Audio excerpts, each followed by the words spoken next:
বাবা, বেশি ঝুঁকলে কিন্তু পড়ে যাবি। এই বাইরেটা কি সুন্দর দেখ, এই সর্ষে ভরা ক্ষেত, ঠান্ডা হাওয়া, সবকিছু মিলিয়ে দারুণ দেখতে লাগছে। দেখ, গ্রামের মজাই আলাদা। এই বয়সী মেয়েরা তো শুধু ছেলে দেখে জানি, আর তুই কিনা প্রকৃতি দেখে কাটাচ্ছিস।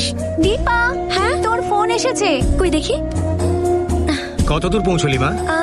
এই তো স্টেশনে ঢুকছি প্রায়। আমি আর তোর কাকুরা তোকে নিতে স্টেশনের দিকেই যাচ্ছি। তুমি কেন আসছো? নিজেই চলে যেতাম। কতদিন তোকে দেখিনি বলতো? এক সেকেন্ড বাবা, একটু হোল্ডে থাকো তো। আচ্ছা।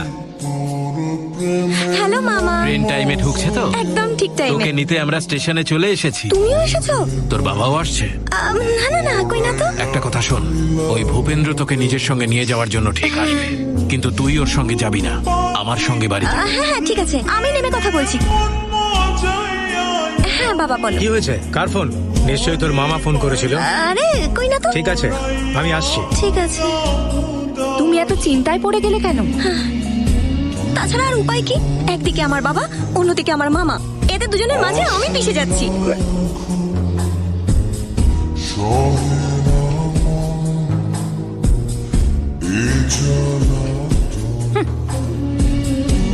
দাদা, এরা মনে হয় এখানে শুধু ট্রেন দেখতেই এসেছে। ওদের ব্যাপারে নাক গলাস না। এই যে আমি। হাই। আয়, নেমে আয়।